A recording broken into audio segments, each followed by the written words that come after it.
Təbii ki, bu hadisə ərəb xalqlarının mənafeyinə uyğun idi. Doğrudan da bir neçə əsr ərzində ərəb xalqları fəlsəfə, tarix, ədəbiyyat, coğrafiya sahəsində görkəmli əsərlər yaradıb, sivilizasiyaların ən parlaq nümunələrindən biri ilə dünya mədəniyyətini zənginləşdirmişdilər. Uçsuz-bucaqsız imperiyadan daşınan vergilərlə ərəblər varlı həyat sürməyə başladılar. Ancaq məğlub edilən xalqlar üçün İslam dininin faydası çox az oldu. Çünki xalqlar ərəb dilini bilmədikləri üçün bu sivilizasiyadan bəhrələnə bilməyib, onun fanatizm tərəfi ilə üz-üzə qaldılar. Məhəmmədə görə dünyada hər şey Allahın iradəsi ilə müəyyən olunur. İnsanın borcu taleyə itaət edib, onun hökmünə boyun əyməkdir. Məhəmməd Peyğəmbərin kəlamlarından: Behişt ananızın ayaqları altındadır. Bir saat elmlə məşğul olmaq, 60 il namaz və dua ilə məşğul olmaqdan daha faydalıdır. Elm üçün səfərə çıxan yolda ölərsə, müqəddəslərdən biri sayılır. Alimin ölümü dünyanın məhvidir. Paklıq inam deməkdir. Borc Allahın lənət bayrağıdır. Dünyada ən yaxşı yemək öz əlinlə qazandığın ruzidir. Elm uzaq Çində də olsa ona sahib olmaq üçün yola çıxmaqdan çəkinməyin. Uşaqlıqda qazanılan bilik daşa həkk olunan yazıdır. Beşikdən qəbr evinə kimi oxuyun.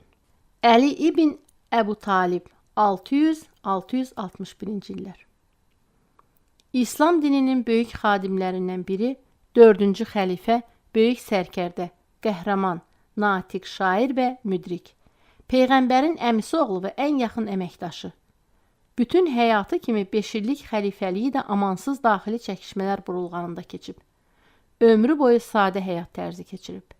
Hakimiyyəti dövründə də bu həyat tərzini dəyişməyib. Ədalətli və yoxsullara hayan olub. Məsciddə namaz qılarkən qətl olunub. Hələ sağlığında böyük nüfuz sahibi olan Əli, sonralar milyonlarla tərəfdarı tərəfindən demək olar ki, ilahiləşdirilmişdi. Əlinin nitq və çıxışları və Bəlağət yolu adlı aforizmlər toplusu ilk dəfə 1015-ci ildə Şərif Ərqədi tərəfindən toplanılıb nəşr olunmuşdu. O vaxtdan da Ərəb və Yaxın Şərq ölkələrində geniş yayılmışdı. Əlinin nitq və çıxışları onun siyasi fəaliyyəti ilə bağlı olsa da, Allahı, dini və ədaləti mədh eləyib, parlaq obrazlılığı, poetikliyi, həyatiliyi və allegorik ifadə tərzi ilə seçilir. Əli dünya görüşü ilə Qurana əsaslansa da, hakimiyyətə xalqın mənafeyinin müdafiəçisi kimi baxır. Əli ibn Əbu Talibin aforizmlərinin taleyi daha uğurlu olmuşdu. Bu yığcam, aydın, dərin mənalı fikirlər müəllifin adını haqlı olaraq Şərqin böyük müdrikləri cərgəsinə daxil etmişdi. Qeyd eləyək ki, həmin aforizmlər hələ 8-9-cu əsrlərdə İngilis, Alman, İtalyan və başqa Avropa dillərində nəşr edilmişdi. Əli ibn Əbu Talibin kəlamlarından: İnsanlar öz zamanlarına ata-babalarından çox oxşayırlar. Hər kəs ki öz qədrini bildi, həlak olmur. Hər kəs öz dilinin altında gizlənib. Yaxşılıq ilə azad adamı qul eləmək olar. Bəla zamanı vurnuxmaq bəlanı biraz da artırar. Ən yaxşı paltar sağlamlıqdır. Axmaqlıq xəstəlikdən də pisdir. Dilini nəyə öyrətsən, onu da sənə qaytaracaq. Çox müttəfiq olmağın axırı nifaqla qutarır. Hər qətrə suda qüssə, hər tikə çörəkdə kədər, qəm yatır. Dözüm məşəqqəti azaldır. Düşmənçilik ürək üçün böyük yükdür. Mən elə doğulduğum gündə də öldüm. Ədəb insanın şəklidir.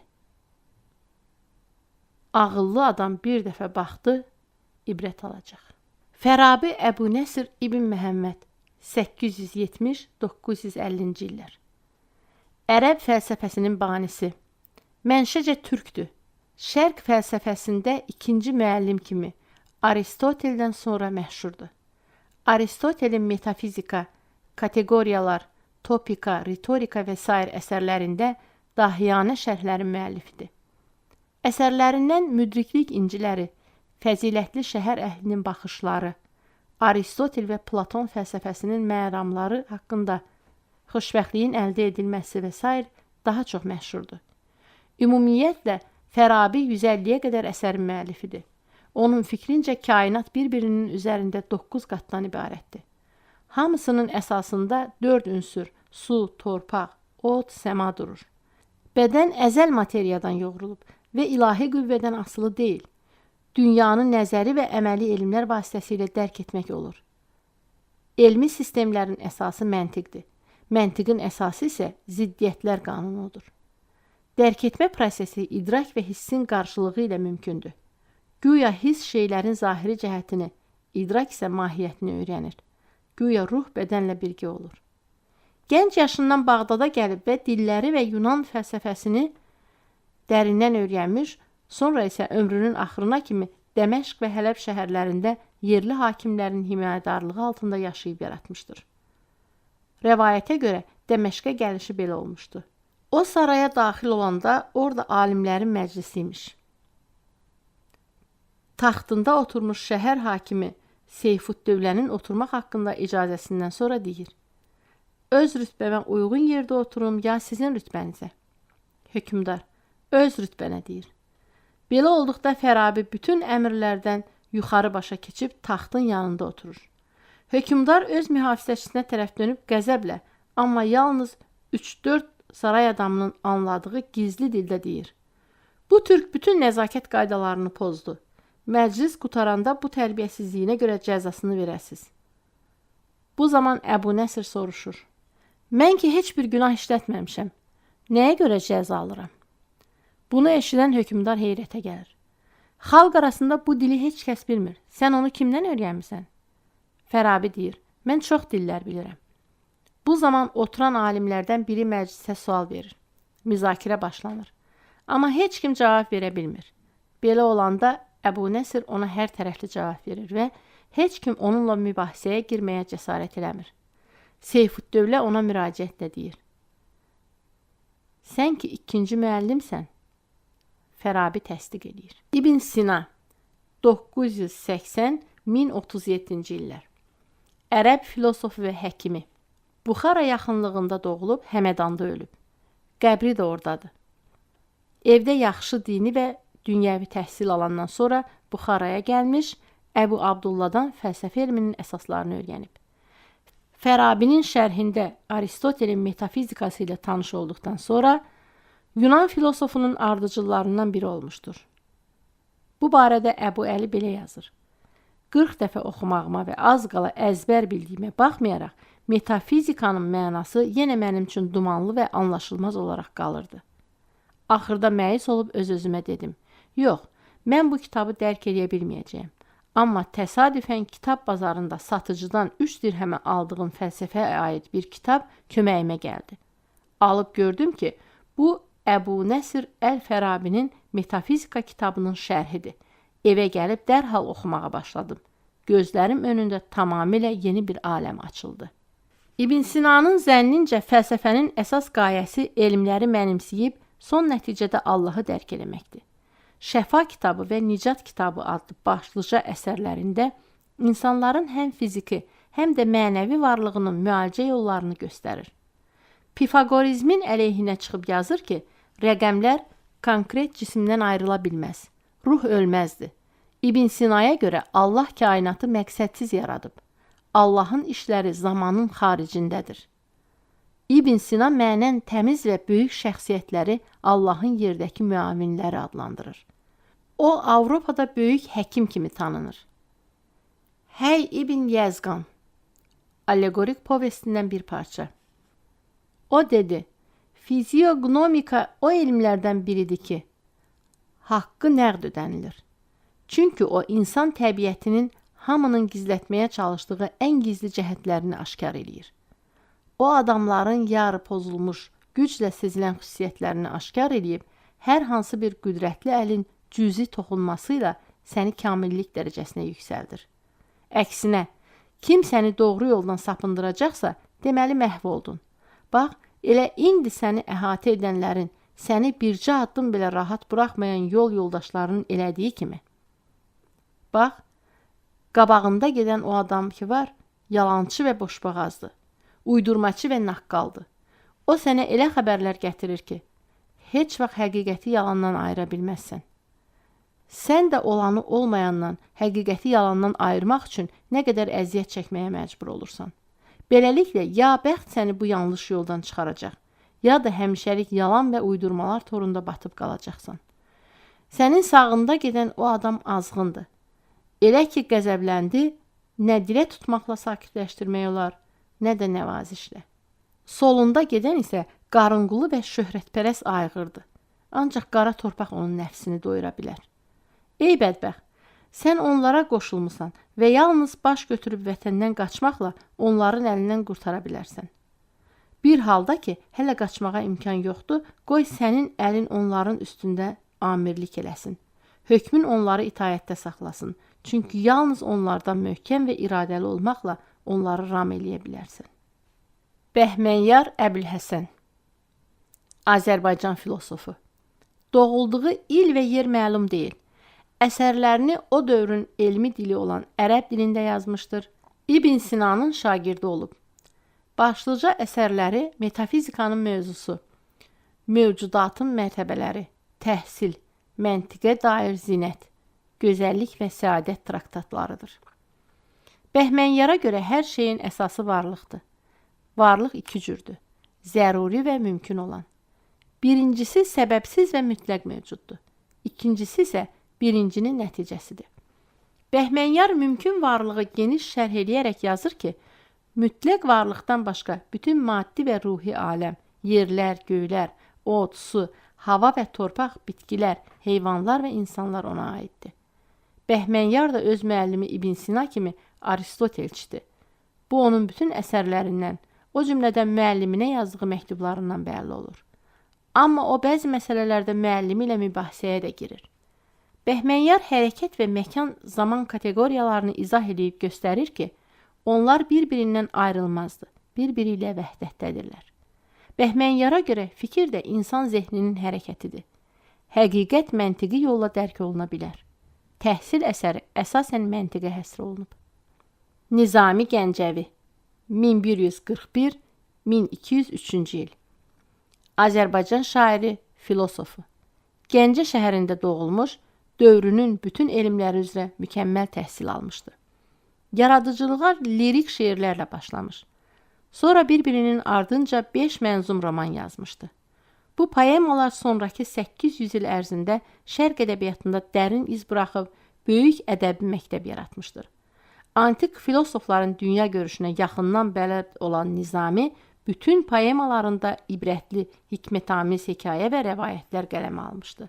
Lakin fəlsəfi fikirləri İskəndərnamə poemasında daha elmi və əhatəli şəkildə əks olunmuşdur. Əsərdə Yunan filosofları Sokrat və Platonun, Aristotel və Pifaqorun dili ilə söylənilən dərin fikirlər əlbəttə Nizaminin özünə məxsusdur. Özünün sosial utopiyasını da həmin poemada irəli sürmüşdü. Çoxlu miqdarda etik fəlsəfi fikirləri ilə insanlara təsir eləyib, onları xeyirxah, ədalətli, rəhimli, səxavətli olmağa çağırmışdı.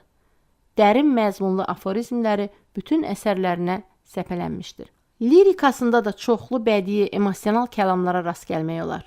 Bu cəhətdən mütəfəkkir şairin ömrünün sonlarında yazdığı Qocalıq adlı qəsidəsi çox xarakterikdir. Aforizmlərindən nümunələr. Çox iti zehinlər yatan oldular. Axırda saxsı qab satan oldular. Bal verən arının bircəsi yəqin, yaxşıdır yüzündən bal yeyənlərin. Varsa suyun, çörəyin, yoxluqdan qəmə batma. Əlini çömçə edib hər kəsaya uzatma. Köləlik zəncirini zillətsiz atmaq olmaz. İstirabsız, əzabsız şərəfə çatmaq olmaz.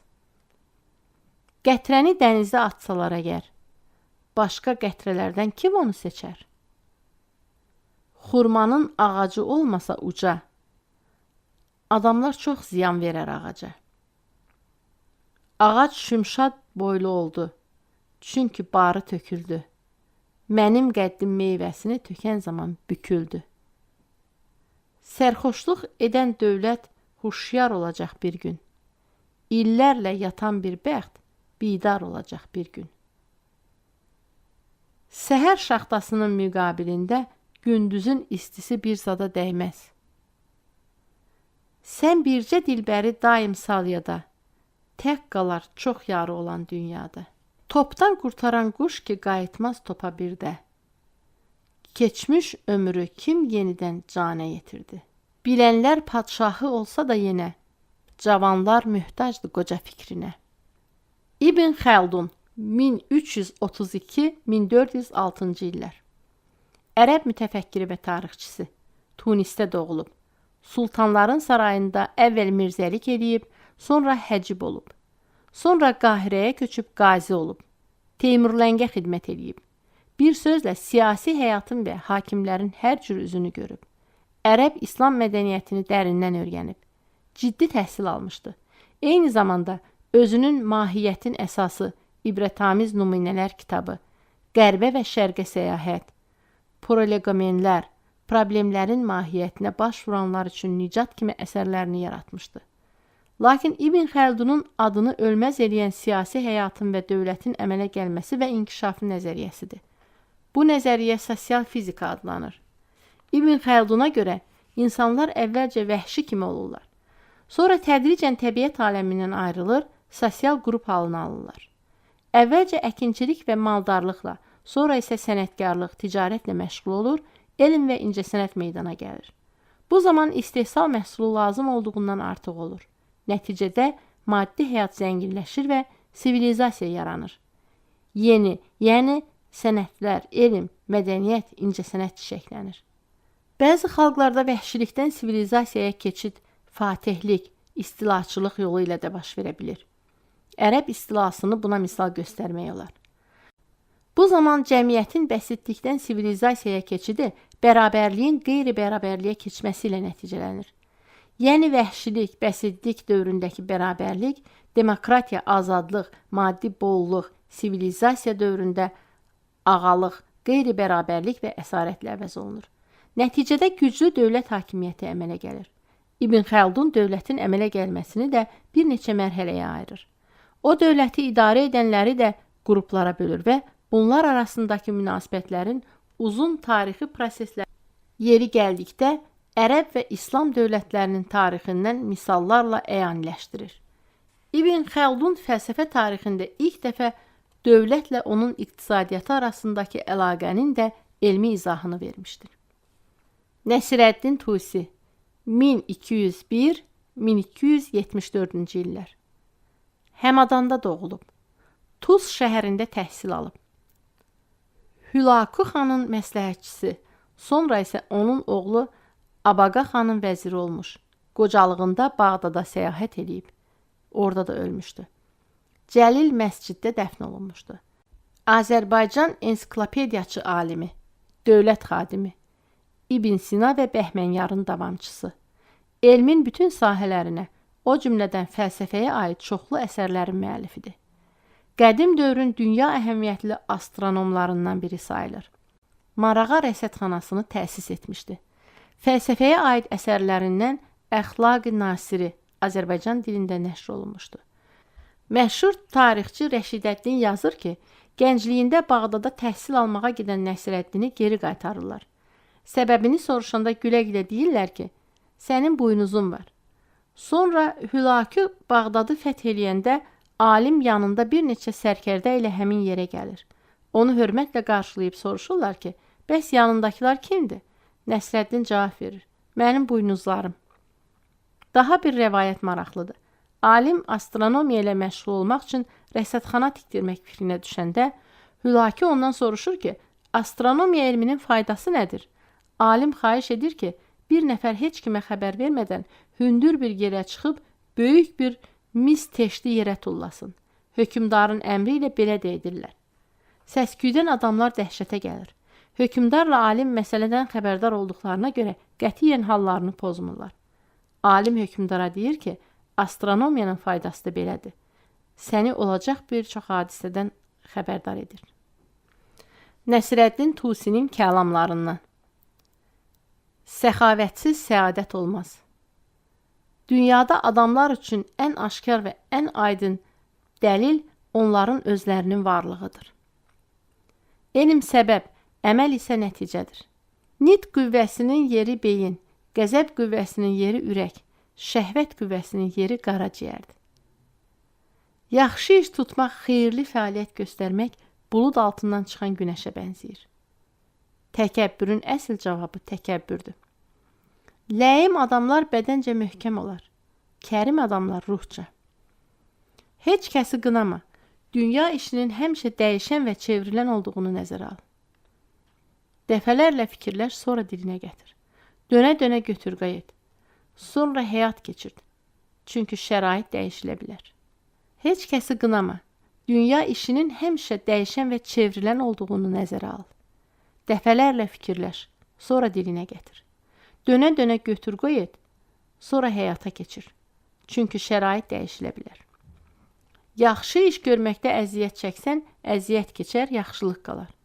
Pis iş görüb ləzzət çəksən, ləzzət keçər, pislik qalar. Böyük yaradan sizin hamınıza xeyirli sənətlər, faydalı kəramətlər, gözəl fəzilətlər qismət eləsin. Hərənizə öz məqsədinizə çatmaq üçün böyük ehtiras və coşğunluq versin.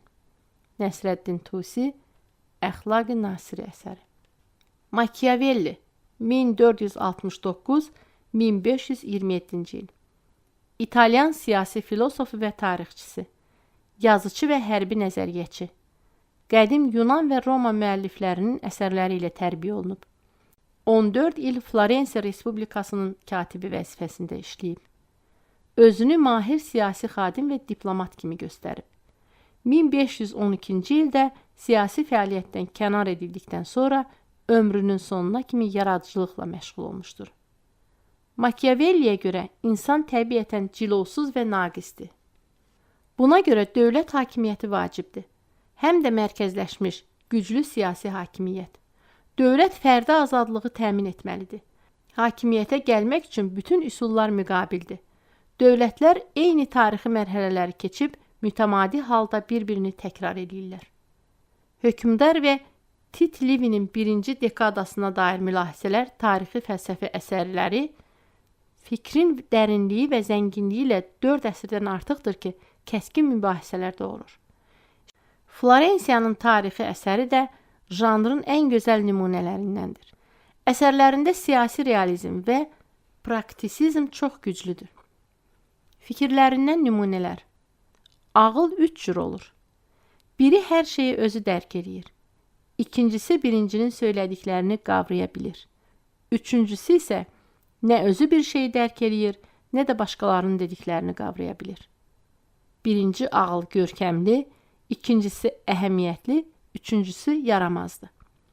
İnsanların necə yaşaması ilə necə yaşamalı olması arasında fərq o qədər böyükdür ki, kim ki həqiqi vəziyyətinin olmalının xətrinə rədd edirsə, özünə xeyirdən çox zərər vurur. Hökmdar təbələrində qorxunu elə yaratmalıdır ki, məhəbbətə olmasa da nifrətə çevrilməsin. Bunun üçün o vətəndaşların sərvətinə və qadınlarına əl uzatmamalıdır. Əgər kimisə aradan götürmək lazımdırsa, bunun üçün tutarlı əsas və real səbəbi varsa, istədiyini eləyə bilər. Çünki adamlar atalarının ölümünü bağışlayırlar, var-dövlətinin alınmasını isə yox. Ağıllı hökmdar əgər onun mənafeyinə zərərsə, öz vədinə sadiq qala bilməz və qalmamalıdır. Bu məsləhət ləyaqətli olmazdı, əgər insanlar əhdini pozan və naqis olmasaydılar. Buna görə onlarla onların təbiətlərinə uyğun rəftar edilməlidir. Əsas məsələ nəticədir. Buna görə hökmdar qətiyyətini saxlamalı və qalib gəlməyə çalışmalıdır. Buna hansı yolla nail olmağın isə qətiyyən əhəmiyyəti yoxdur. Səni həmişə haqlı və ləyaqətli sayacaqlar. Çünki qara cəmaət göz qabağında olandan və qələbədən başqa heç nə görmür. Roma imperiyasında olduğu kimi eyni vaxtda həm orduya, həm də xalqa yaramaq çətindir. Xalq sülh və əmin-amanlıq istəyir. Buna görə həlim hökmdar, əskərlər isə qəddar, davakar və yırtıcı hökmdar istəyirlər. Bütün silahlı peyğəmbərlər qalib gəlib, silahsızlar isə məhv olublar. Montaigne Michel, 1533-1592-ci illər. Fransız intibah dövrü filosofu. Montaigne qalasında dövlətli tacir ailəsində doğulub. atasının elmə və ədəbiyyata olan marağı irsən oğluna da keçib. Bardo şəhərinin parlament məsləhətçisi, sonra isə meri olub. 1580-ci ildən çapdan çıxan təcrübələr əsəri ona böyük və əbədi şöhrət qazandırıb. Antik Yunan və Roma tarixçilərinin və siyasi xadimlərinin həyatından və əsərlərindən gətirilən misallarla zəngin olan bu əsərin böyük praktiki əhəmiyyəti vardır. Montelə görə insan səbatsız, daim şübhə və tərəddüdlər içində çırpınan qəribə bir varlıqdır. Məramlar nə qədər yüksək, nə qədər səmavi isə, əməllər bir o qədər alçaq və aşağıdır. Bir halda ki, insan ağlı hər şeyi qavraya bilməz, insan təbiətin ona bəxş etdiyi hər nemətdən dadmalıdır. Montel Allahla təbiəti eyniləşdirir. Təbiət məsum bir rəhbərdir.